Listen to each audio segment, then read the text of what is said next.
예, 안녕하세요. 대한변호사협회 공인 산재 전문 박중영 변호사입니다. 오랫동안 산재 전문 변호사로 활동을 하면서 수많은 산재 사건을 다루었는데요. 그 중에서 재해 근로자분들이나 사업주분들에게 도움이 될 만한 사례들을 선별해서 박변의 산재 이야기라는 제목으로 동영상을 제작하고 있습니다.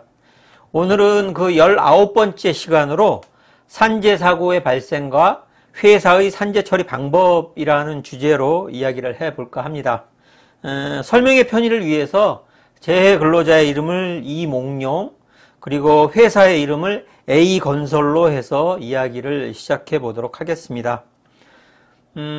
경찰서 신축공사를 수주받은 A건설 회사에서는 개인 사업자 변학도에게 페인트 작업을 하도급 주었습니다. 개인 사업자인 변학도에게 고용된 일용 노동자 이몽룡은 사다리 위에 올라가 페인트 작업을 하다가 사다리가 기울어져 추락하며 사망하게 되었습니다. 이몽룡의 유족으로는 배우자인 성춘향과 성년의 자녀 2명이 있었습니다. A건설은 공사 현장에 대한 산재보험에 가입하고 있었던 상태였습니다. 그렇다면 산재 사망 사고가 발생한 경우 회사는 우선 무엇부터 해야 할까요?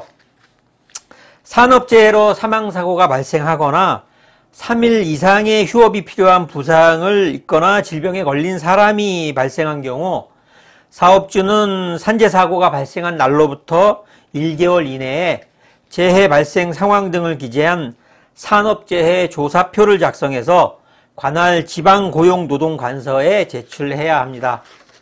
위 기간 내에 특별한 사유 없이 재해 발생에 대해서 보고하지 않거나 거짓으로 보고를 하는 경우 1,500만 원 이하의 과태료 처분을 받게 됩니다.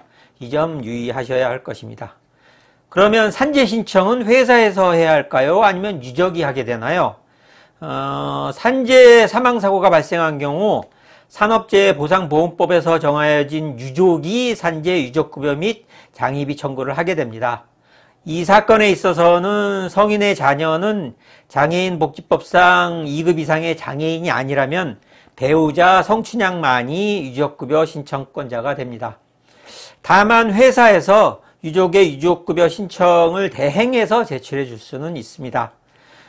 또한 사망사고의 경우 회사에서 장례를 주재해서 장의비를 지급한 경우 추후 근로복지공단의 장의비는 유족이 아닌 회사가 수령을 하게 됩니다.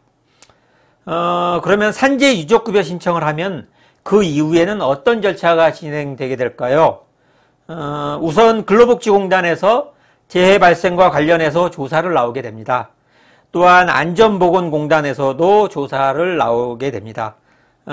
사망사고의 경우 사업주와 현장 관리자 등의 경우에는 산업안전보건법 위반과 업무상 과실치사 혐의로 형사처벌을 받을 수도 있게 됩니다.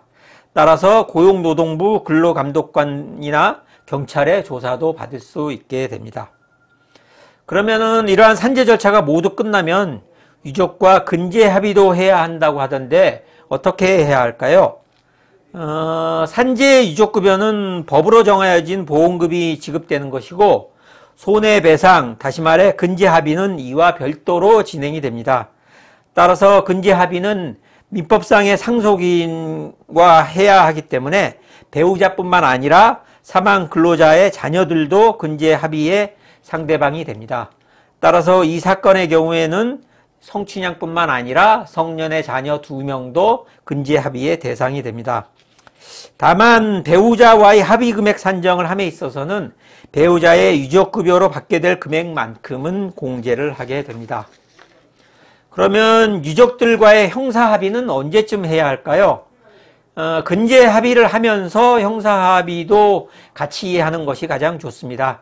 형사상의 합의까지도 같이 하였다는 내용의 근제 합의서를 수사기관 또는 법원에 제출하게 되면 형량의 참작이 되게 됩니다. 지금까지 산재사고의 발생과 회사의 산재 처리 방법이라는 주제로 이야기를 해보았습니다. 산재 사망 사고 시 산재 처리 절차와 관련해서 추가적으로 궁금하신 점 있으시면 상담 전화로 전화 주시기 바랍니다. 더 자세하게 상담해 드리도록 하겠습니다. 오늘은 여기까지입니다. 네, 감사합니다.